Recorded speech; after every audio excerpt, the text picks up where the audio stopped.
Hello, my dear students. How are you all? I hope you all are fit and fine. You all are knowing me. I am Anjali Dubey, your SST teacher, and today I am going to teach you next part of your uh, previous part of environment. Okay. So today we will learn about something about our atmosphere and all lithosphere and troposphere.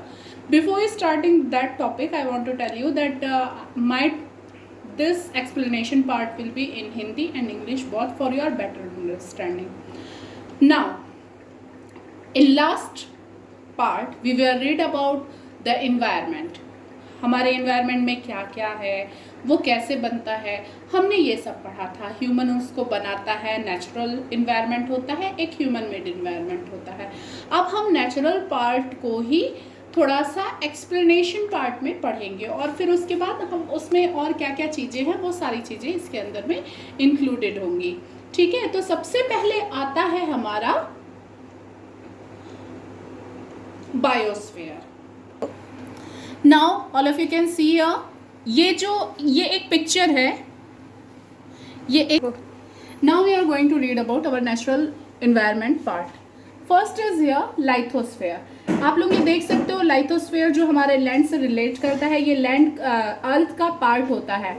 सबसे पहला first part जो होता है वो crust और upper most solid mental होता है जो कि लाइथोस्फेयर कहलाता है. इसके बाद में देखो एटमॉस्फेयर होता है जो कि पूरा इसके सेकेंड लेयर को बोलते हैं. जो फर्स्ट लेयर होता है वो अर्थ है जिसमें हम रहते हैं. एथमॉस्फेयर जब उसको थोड़ा सा और डीप में जाते हैं तो वो एथोस्फेयर में जाता है. फिर उसके बाद कौन सा आता है, जो मेंटल आता है. मेंटल किसको बोलते हैं, जो कि उसके बाद का पार्ट होता है. और वो एक ऐसे बोलेंगे तो हम अर्थ को 3 पार्ट्स में डिवाइड कर सकते हैं. ये देखो ये सारा एक किलोमीटर वाइज डिवाइडेड है. और सबसे इनर कोर में क्या होता है जो कि हमको कितने रेंज में मिलेगा, 6378 किलोमीटर के रेंजेस में मिलेगा. जब हम उतना अंदर जाएंगे तो ये सबसे अंदर में क्या है इसका पार्ट, कोर. ठीक है, तो ये सबसे पहले लाइथोस्फेयर है जो अपर पार्ट है, फिर एथोस्फेयर है, उसके बाद मेंटल है, फिर आउटर कोर है, फिर इनर कोर है.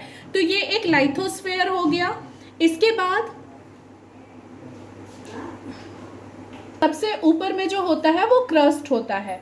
ठीक है, after this second part of our environment is atmosphere. अभी आप लोगों को मालूम है कि जो हमारा अर्थ है उसके चारों तरफ एयर का एक पार्ट है, एयर से कवर है, जिसको हम क्या बोलते हैं, एटमॉस्फेयर बोलते हैं. सबसे पहले ट्रोपोस्फेयर आता है जो कि अर्थ से के सबसे ऊपर के पार्ट को कवर करता है. जो हमारी ऑक्सीजन है, नाइट्रोजन है, ये सारी ट्रोपोस्फेयर में होती है. और जो हम देखो यहाँ पे आप लोगों का एक प्रोटेक्शन वाला वो दिख रहा है, ये ओजोन लेयर है. अभी आप लोगों ने सुना भी होगा कि जो लॉकडाउन हुआ है उसके कारण क्या हो रहा है, हमारी ओजोन लेयर हीलिंग हो रही है. तो ये क्या होता है, बेसिकली जो हमारे यहाँ पॉल्यूशन है उससे ओजोन लेयर हमारी क्या होते जा रही थी, डैमेज होते जा रही थी. लेकिन ये जो लॉकडाउन हुआ है उसके कारण क्या हो रहा है कि जो पॉल्यूशन है वो एकदम कम हो गया है, जिसके कारण जो हीलिंग हो गया, एक तरीके से बोला जाए तो अर्थ की हीलिंग स्टार्ट हो गई है. अर्थ ने रिकवरी करना स्टार्ट कर दिया है. तो उसका एटमॉस्फेयर जो हमारा ऑक्सीजन है और जो ओजोन लेयर है वो लोग हील हो रही है, मतलब प्यूरिफाई हो रही है. इसके बाद देखो स्ट्रेटोस्फेयर है, फिर मेसोस्फेयर है, फिर देखो थर्मोस्फेयर है, और सबसे बाहर में एक्सोस्फेयर है. जो एक्सोस्फेयर है उसके ऊपर में यदि चले जाएंगे तो वहां पे हमको ग्रेविटी नहीं मिलती है. जो ट्रोपोस्फेयर होता है इसमें ग्रेविटी पावर होता है. इसके ऊपर जैसे जैसे हम जाते जाएंगे तो हमारा जो ग्रेविटी पावर है वो कम होते जाता है, तो हमको वहां पे ग्रेविटी नहीं मिलती है. फिर आप लोग देखो ये इस पिक्चर को आप लोग देख के समझना चाहोगे तो अच्छे से समझ जाओगे. ये जो ऊपर वाला पार्ट है, जो पूरा एयरी वाला पार्ट है, वो एटमॉस्फेयर आता है. ये वाला पार्ट है, अर्थ वाला पार्ट है, वो लाइथोस्फेयर कहलाता है. साथ में जो इधर ये वाला पार्ट है देखो जिसमें ओशीन है, वो क्या कहलाता है, हाइड्रोस्फेयर कहलाता है. हाइड्रोस्फेयर रिलेट करता है जो पानी है. हाइड्रो का मतलब ही पानी से रिलेट करता है. जो भी पानी से रिलेट करने वाली चीजें हैं वो हाइड्रोस्फेयर के अंडर में आएंगी. अब इसके बाद देखो एक ये जो तीनों का कॉम्बिनेशन है ये तीनों का जो कॉम्बिनेशन होता है वही क्या कहलाता है, बायोस्फीयर कहलाता है। अब ये देख सकते हो आप ये पिक्चर में, जिसमें आपको एकदम क्लियरली पता चल जाएगा ये बायोस्फीयर के अंदर में ये तीनों पार्ट को कवर करता है। बायोस्फीयर में लाइथोस्फीयर भी आएगा, हाइड्रोस्फीयर भी आएगा और एटमॉस्फेयर भी आएगा, जिसमें हम ह्यूमंस रहते हैं। तो ये क्या कहलाता है, बायोस्फीयर कहलाता है। अब इसके बाद ये हो गया आपका इन्वायरमेंट। अब होता है इकोसिस्टम। इकोसिस्टम क्या होता है, जिसमें ह्यूमंस रहते हैं और सरवाइव करते हैं, वो पार्ट आपका आएगा इकोसिस्टम।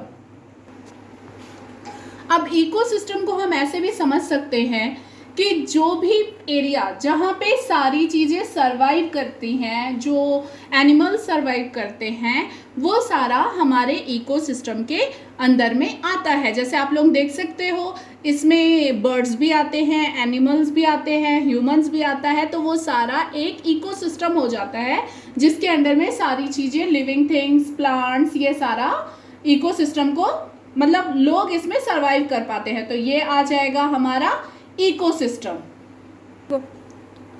या सिंपल वर्ड में हम इसको ऐसे बोले तो जो बायोटिक और अबायोटिक थिंग्स होती हैं, जो लिविंग और नॉन लिविंग थिंग्स के साथ एडजस्ट होके चलती है, वो इकोसिस्टम के अंडर में आती है।